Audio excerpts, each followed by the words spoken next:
Hi everyone, and welcome to Screams After Midnight.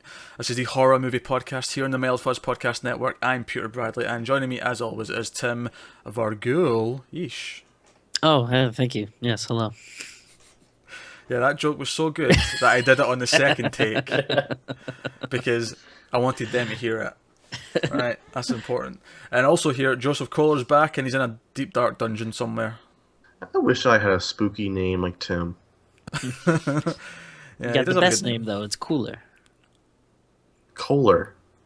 Well, it's Yeah, but the you can- correct No, pronunciation. People mistake my name for the name on the toilets and urinals and bathrooms. I do see that. Well, I've never seen that because our toilets and urinals don't have Kohler written on them. Kohler Company here in America. It's my name without the E. Alright, well, in that case, from this day forth, your nickname's going to be Urinal, alright? Oh no, I will quit the show now. Joseph Urinal Kohler. Right, also right here, now.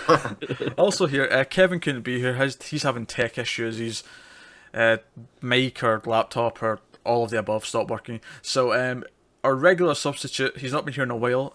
Connor Ryan is here. Back on the front team. We missed you. Yeah. No, I didn't. Well, you get enough of me elsewhere. I stream games with you all the time, and you're on the games podcast, and you're on the TV stuff, and I'm everywhere. God, I you're have like, gingers in my family, so I like them. it's like a ginger disease. He's spreading like no tomorrow. I started off as like a Gingivitis. guest occasionally, and now I host stuff, and I'm just everywhere, and I'm taking over. They just don't know I'm it pretty yet. sure the first time I met you didn't have any facial hair. It's like the gingerness is spread down the face and under the chin. It's Yeah, dear. Oh dear. it's getting stronger. But this is the horror movie show here on Mild Fuzz. Every week we talk about a horror movie from the past and the present, and this week we're going to talk about Stuart Gordon's Dolls, and this was released in 1987. It was released by Empire Pictures, that's Charles Band's company from the 80s, and we've already covered a couple of their movies. They've done a bunch of stuff, yeah, so I was actually mentioned on the first take, and we're almost caught up to where we got to in the first take. Don't worry, you didn't miss too much gold. But I did mention that I'd forgotten that Stuart Gordon was the director of this, and it made me excited to watch the rest of it. I was like, oh, he did this. I'm going to pay attention now, more than what I was going to. If you don't know who Stuart Gordon is, he directed Reanimator, and he directed From Beyond, and Castle Freak, and a bunch of other stuff. I'm sure we'll cover a lot of those down the line. It's kind of weird that this is the first one that we do of his, but... Dolls. Kevin was adamant we watched this. He was like, do you know what it was though? Because every week we talk about when we first seen a movie, right? And we always say, oh, we were a kid, we snuck watching it like when our parents weren't there or whatever. We always have a story. This was the only film that Kevin had a story of how he's seen it when he was a kid. And he's not here. Can we? Does someone know the story to tell in his No, absence? so I'm going to summarise it by saying Kevin saw this when he was a kid. That's the story. And it explains why he So is the way he is. Best story ever. Alright, since we can actually make sense of what Joseph's saying this week, I'm going to let him give some opinions first. Joseph, Alright, so this was my second Stuart Gordon film. I saw Reanimator. I was thinking of one of the characters in this movie. I saw Reanimator back when we did the Octoberthon. And so I was actually pretty excited when I was told by Tim that this was the movie we were doing. Tim mentioned in the first take that we've watched a few toy movies, including Demonic Toys, earlier. yeah, Demonic Toys, also a fun movie. I enjoyed this actually a lot more than Demonic Toys. No, that- For some reason, I felt, though, that, it didn't have to actually be rated R. I mean, with a little editing, it could have just been easily a PG-13. I don't think it would be rated R if it was submitted today. I think it was. I think it was time. 1987. Yeah, It was 87 I prudence. think if this was rated in 2016, this would be PG-13. It's I kind mean, of like how it's kind of like how Dark Knight kind of moved the goalposts a little bit because they wanted to push that as far as they could. I feel like this today would be a PG-13. I think I could also even see this on a cable channel. They would probably just edit out the one or two F-bombs. But other than that, I probably could see it on the cable channel with almost no editing. Don't Yeah. even get me started on TV. You turn on the news today and you got people humping, and it's I don't even know what's going on anymore. What happened to this country? Do you know the beautiful thing is that Tim sounds like he's doing a bit, but at the same time, I'm like, does he believe some of this? Is he actually? I was wondering, like, where's he going with this? Like, Is he making what's happening? Genuine point here? I don't know. All right. Good point, Tim. Thank you for that. You're welcome. I'm out of here. I'm going to make like a goat and leave. Because goats leave. Actually, they faint. No. They faint. Yeah. Yeah. I know What? this. Well, there's one type of goat that faints when it's like When it gets startled. scared. Yeah. So there's some funny Everyone videos. faints when they get startled. What are you talking about? Yeah, but goats, they literally, you make them jump with a loud noise and they just faintly fall over sideways. Yeah, there's some It's great amazing. videos on YouTube of goats just like collapsing because someone yells boo at them. That's great. Yeah, I went to the zoo this weekend, and yeah, I was at the petting zoo, and there's a lot of goats there, and You're like, I want to spend all my time here, and then the girlfriend's like, come on, you see goats all the time. You literally visit goats like once a week. Let's go see a goddamn tiger or a bear. And you're like, My "No." question is every week does this just turn into Tim giving us updates on his life? Like, this week I went to the zoo and saw some goats. And it was How often- scary.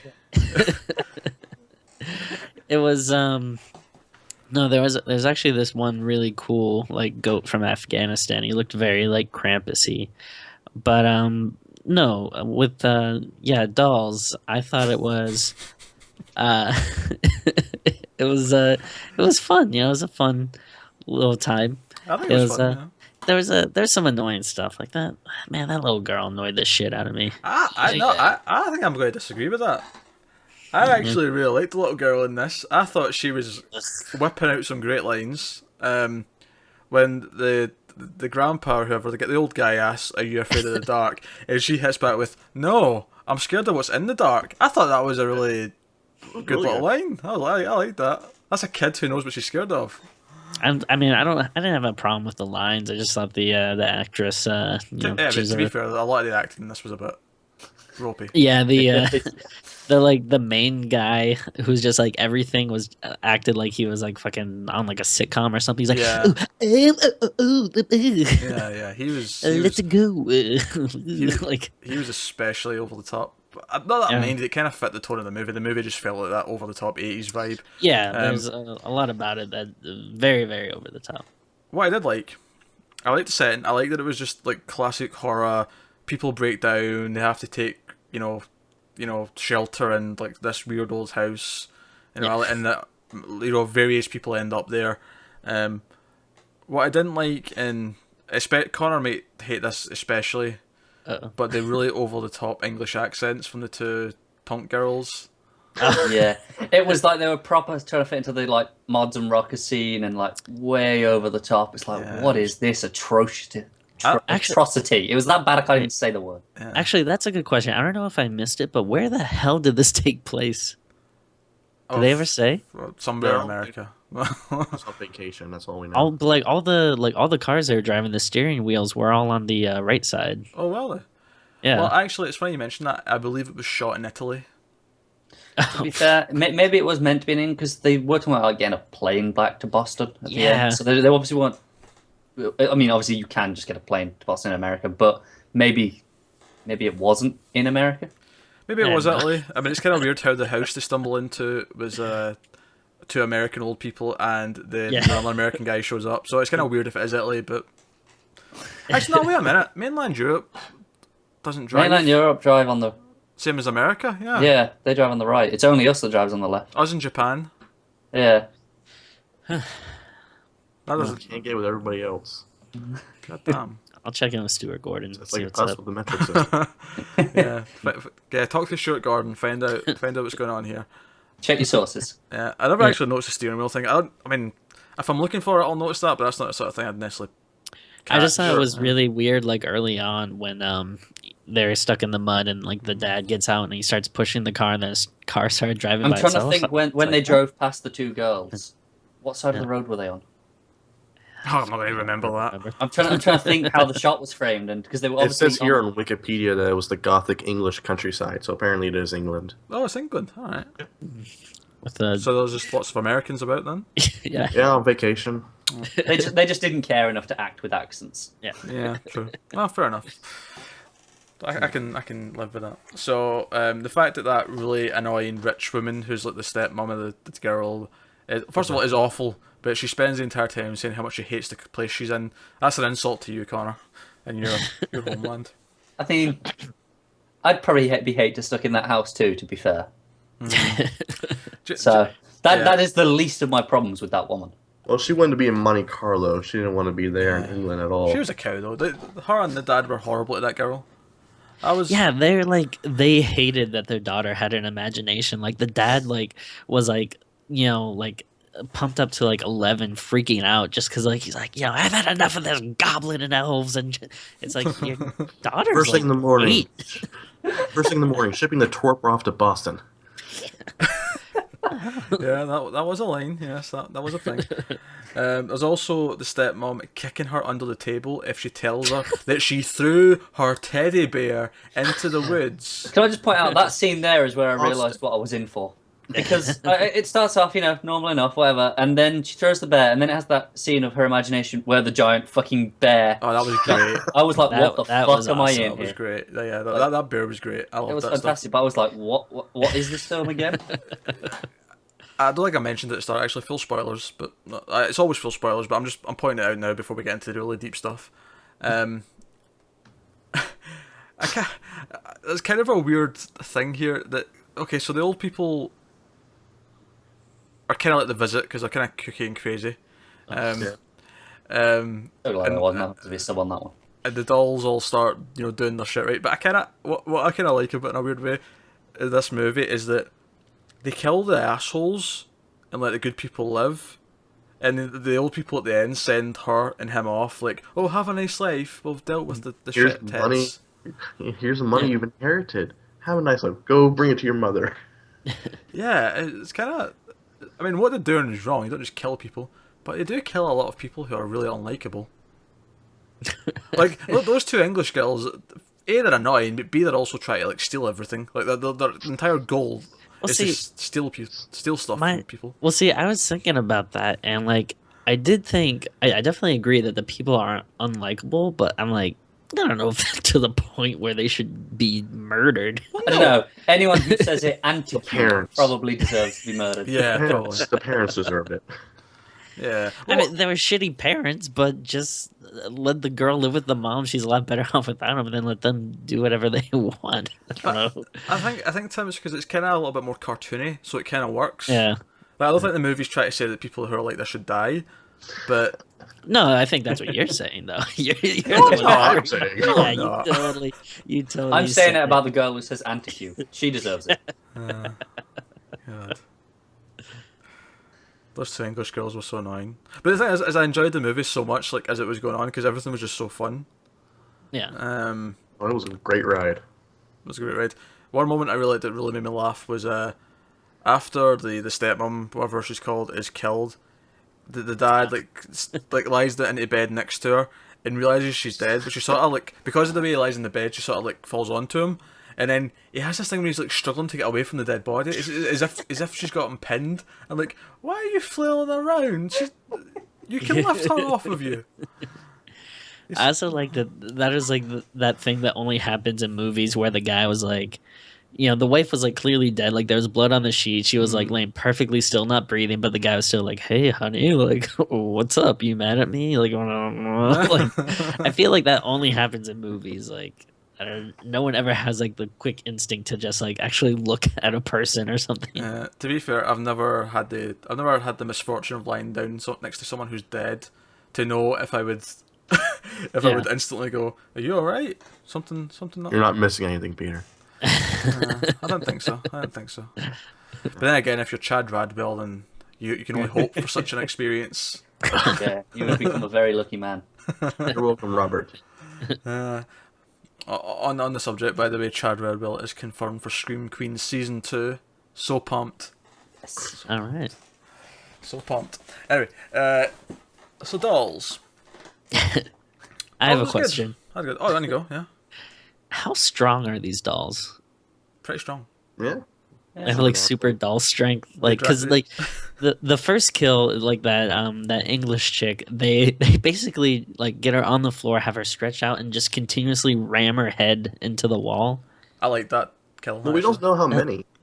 We don't see how many are in each kill. A lot. They would have to be pretty strong, even if they are. To be using fair, a they are bunch. magic. And They also, are these magic little dolls. and also implies that all the dolls are people who are bad, and like this old couple have turned into dolls.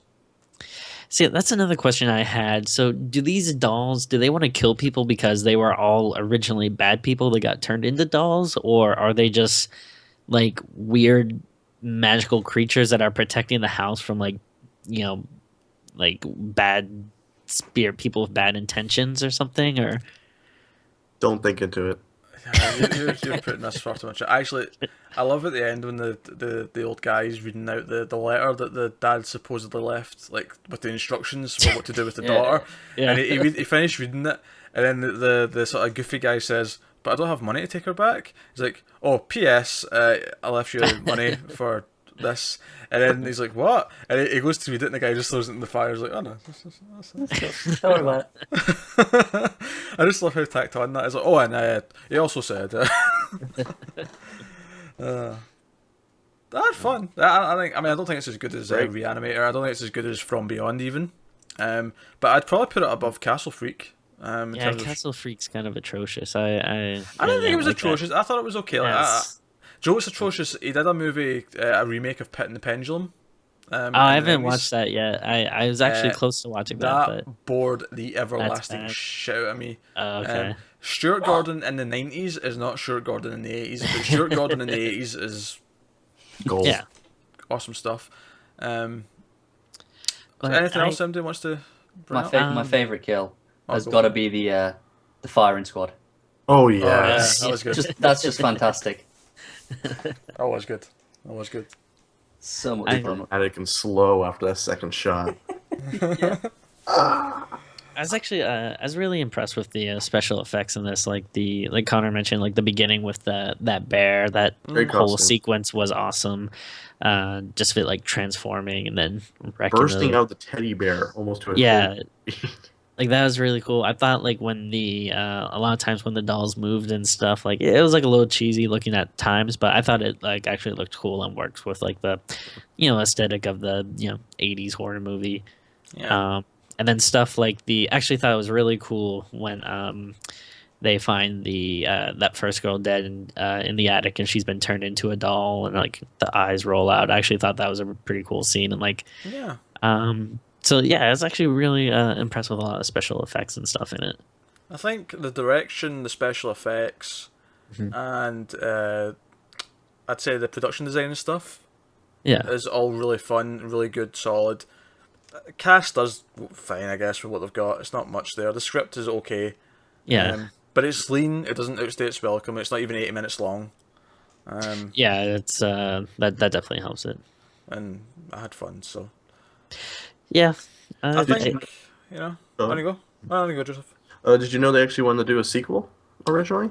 Oh, what, Dolls 2, Doll Harder? Yeah, he wanted to have have it to where she in the mail received the two old people as dolls come in the mail to her. And take off from there. It was just he only had the beginning stages, but he never got to make it. That's a shame. Wait, so were the two old people, were they like witches or something? What was the deal? because when the father says, "Oh, I know what you are, like you're witches, whatever," he's like, "Oh, how'd you know?" They punish those who forget the ideals of childhood and mystery toys. Yeah. Oh, fuck. It's funny, actually, if you watch Supergirl, this week's episode had Toyman on it, which was oddly timed nice. with us doing this. So. Yeah. Also, creepy dolls abound on that. It would be awesome if they did like a modern day version, but like it was just like some nerd who had a bunch of like Star Wars figures and like I don't know, like Zelda figures or Marvel figures or something. That'd be pretty sweet. It's a shame dolls never get picked up into the Full Moon stuff because we watched Demonic Toys, and Demonic Toys did have a crossover with Puppet Master. Puppet Master. I was thinking the same thing. And they also had a crossover with Dollman. Dollman. Yeah. Which Dollman's not a horror movie, so we'll never do Dollman on this, but Dollman... I'll never say never. is a really fun movie about a cop from the future. It's like Blade Runner times, and he gets sent back in time to like to catch a criminal who's went back in time or something like that, or the ancestor of a criminal to stop something bad in the future happening. But when he gets sent back through time, there's like a side effect, and it makes him like a foot tall. So he's like the size of a doll. Amazing. It's a really fun movie. Oh, I'm gonna have to watch that. Sounds incredible. That's good. I was like, okay, not bad, not bad. And then you say he's a foot tall. It's like I'm sold. And I like the actor as well who plays him. Tom Tomlinson, I think his name is. Tom Tomlinson. What a name. Yeah, he's also in another movie by Full Moon. It's a sci-fi sort of action movie about. Is that also time travel? I think that's also time travel. No. Oh, sorry. No, the other one's time travel. Dollman is just from another planet, and he happens to be a foot tall. Sorry, I got that mixed up because they're both sci-fi movies where he plays like a cop. Connor's like, My internet just dropped. Yeah. Well, no, because on his planet he's normal sized. So it's still weird for him when he arrives here and he's like a foot tall. Like he's not expecting it. Right. It's just not as interesting without the time travel. Sorry. No, but the other one's got time. Okay, the one that's got time travel is called Trancers. Helen Hunt's in it. But is he a foot tall in that one? No, he's not a foot tall. See, this is the problem here. I want time travel and a foot tall. I want both in one movie. They're both fun though. They're both worth watching. I recommend. Is both. he from the same planet as those Eddie Murphy people in Dave? But No. here's something that'll make you want to watch Trancers, right? So it's got the time. That's the time travel plot, right? Okay. His name in that movie is Jack Death. Ooh, that's a good name. Not bad. I've actually got Trancers 2 on my shelf. I've not watched Trancers 2 yet. Trancers 2 is called Trancers 2: The Return of Jack Death. I don't even know what. Wait, I don't even know what you're saying. Trancers? Trancers. Trancers. Yes. Oh, Like, okay. think Prancer, the reindeer. So Trancer. Trancer. Yeah. Okay. It's fun. It's a fun movie. But back to dolls. We're just wrapping up here. We're tangented onto other low budget movies that aren't even horror but are related because we want crossovers with Demonic Toys and Puppet Master. We haven't done Puppet Master yet. We have to do more doll movies. Yeah. Puppet Master and Chucky. Those are the future movies. I don't know. I just don't get why. Like, I don't know. Most of these guys, couldn't you just kind of swipe them with your hand? I feel like they're not that, sturdy. Magic. Well, the dad tries That's to. your answer for everything, though. Hey, just try and rip them apart. Yeah, the dad did try and rip them, and we find out they're like super strong because they can't be ripped. They're like little Supermen. Yeah. Which also explains your how do they pick her up. Exactly. I guess. Stop thinking too much. They have Magic. No, Jim. but- Magic. they have the strength of 3 regular men, which to them is super strength because they're tiny. It doesn't even matter. Even if they've got the same strength they had when they were a normal person, it's on a much smaller surface area, so they're really strong. Yeah, that's true. Like Ant-Man. To be fair, Yeah. the strength of 3 men would still be super strong to us, I suppose. Yeah, exactly. I could take 3 men. Well, you have taken 3 men.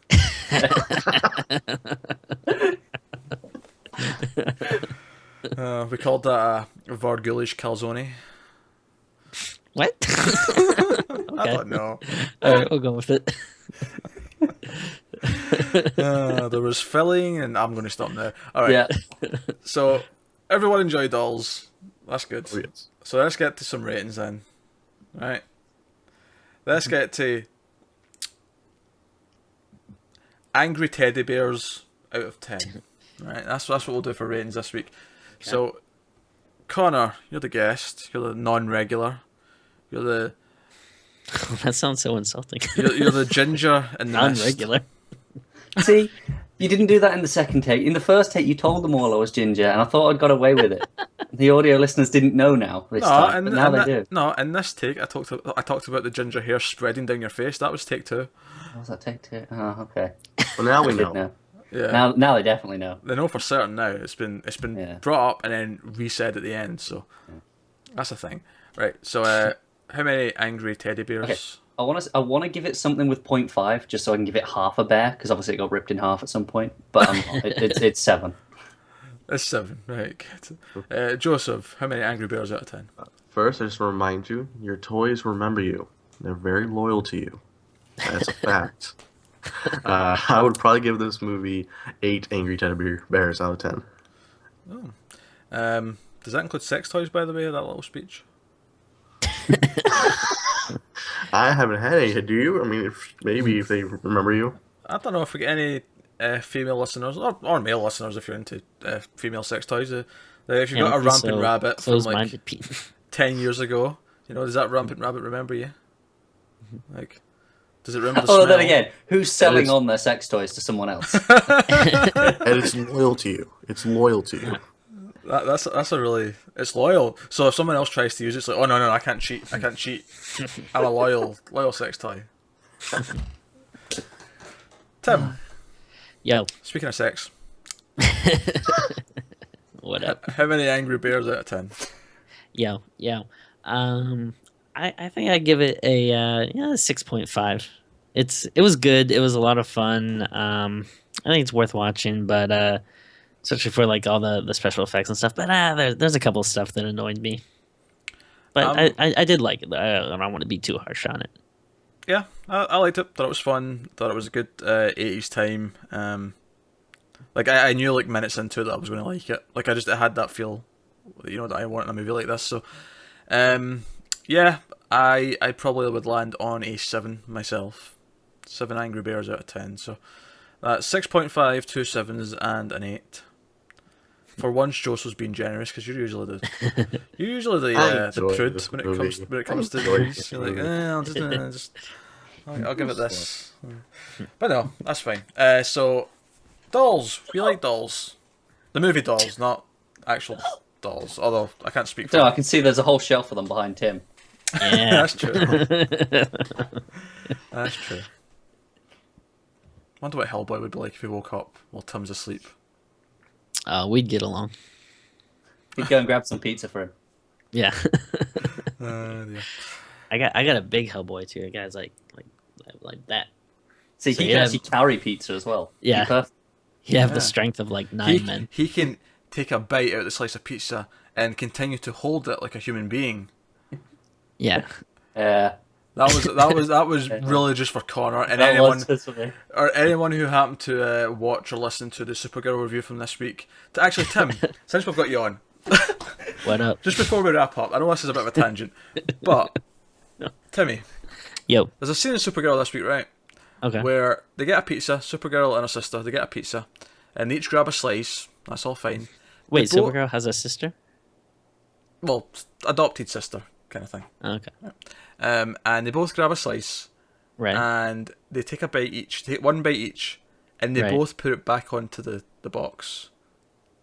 Onto the top of the box? Well, no, just in the box. Back in the box. Just in the box, whatever. Oh, they're back in the box. Right, they take one bite, out of a slice, put it down, continue the conversation, and then they go to pick it back up, take another bite. Right. As a pizza aficionado. Entrepreneur, I was going to say entrepreneur, but yeah, aficionado, expert, a doctorate of pizzerias, right? As someone with all these qualifications, does that not strike you as a little bit odd to take one bite and put it back down? No, I mean that's it. I mean, have you eaten food before? I mean, you can take a bite. Like how? Like there's a lot of stuff you gotta think about here. One, how hungry are they? Is this like they haven't eaten it all day? They've had lunch and then they've come home from work and they've got dinner. They got takeaway. It's like, here's some pizza. We're gonna sit down. We got pizza. And we're gonna watch Game of Thrones. You don't just take one bite and put it back down unless you're interrupted and have to put it down to go and answer the door or something like that. When I pick up a slice, I don't put it down until I've eaten all of it. Are they okay? Where are they eating this? Are they in a restaurant or are they they're at home? They're watching TV. They're watching Game of Thrones. They actually mention Game of Thrones. They're sitting eating pizza, watching TV. And you said they put it back in the box. So like, do they like put it back in the box and then close the lid? No, not closing the lid. No. Okay. But then they sit and the point is that both of us, when we were reviewing the episode, we both mentioned that we noticed it and it stuck out to us as being a bit weird. Who picks up pizza, eats it, and then goes, do you know what? I'll finish this in a bit. I'll put it back down. It's pizza. It's like a plate already. You don't need to put it down. Unless you've already had like 4 slices and you're just like struggling and you're like halfway through and you're like, okay, yeah. Well, how big was the bite that they took? Not just a little nibble at the end. Little nibble. Okay. And then did they have to touch anything afterwards? No. Like, did they have No. to look at their No, phone? they were pick just up- talking Oh. to each other. They're just talking to each other on the couch. They're literally not touching a thing. Was the conversation they were having important? Like, was it like a serious like thing? Like, where they talk like someone No, died? it was kind of just like, what'd you do today? Basically. Yeah, it was small talk. I don't know. It sounds a little weird, but also I do think there could be precedents for this type of behavior. With that said, ladies and gentlemen, I apologise for wasting your time. I really do. This has been Screams After Midnight, the horror movie podcast. We were talking about Dolls for most of that time. We all liked it, so check out Dolls from Stuart Gordon. Although if you've watched all this or listened to all this and you've not seen it, you've had the whole thing spoiled for you, basically. But still enjoy it anyway. It's a fun ride. We'll be back next week, of course. You can let us know what you thought of Dolls if you've seen the movie below in the comments on YouTube, or tweet at us at mail_fuzz, or email us mailfuzz@gmail.com. Of course, you can find all of us separately on social medias and elsewhere on the network. Connor, where can people find you? You can find me on the Marfuzz Network at 1080bit, big video game podcast. We also do that live now on Saturdays. That's 7 p.m. UK time, 2 p.m. Eastern, and 11 Pacific. And other than that, you can find me on Twitter at ConnorRyan94 and Letterboxd with the same username. Cool. Joseph, where can people find you? I can be found on Letterboxd at jm_Kohler and on Twitter at jkohler_93. Cool. Tim, where can people find you? All social media stuff at Tim Vargulish, and check out my comic book stuff at facebook.com/goatmancomics. Cool. You can find me on social media. That's Twitter, Letterboxd, Instagram, maybe Tumblr, I can't remember, at Wibble89. So, nice and simple across the board. You can find me, of course, on a bunch of other shows here. Obviously, if you're watching this on YouTube, you're on the Mild Fuzz Movies channel. You can also check out the regular movie content from 1.21 gigawatts on this channel. You can head over to Mild Fuzz TV, get a bunch of TV reviews, the Slayer Revisited retrospective, all that jazz. Or you can head over to the Video Games One and find the aforementioned Video Games podcast and some gameplay here or there. So check out all that stuff if you want. If you don't care, that's fine too. Stick around here and just enjoy this show. Of course, you can also join in the community on Facebook, the Facebook group Mailed Fuzz. Just search for it and you can find it. We talk about movies in there, video games, TV shows, comics, whatever people want. I think Joseph's got a monthly politics thread, but you can ignore that like I do, because I don't care about politics. So there's an active community there. You can go and check it out if you want. But otherwise, guys, we will see you next week. Keep watching scary films. And boo. Good catchphrase.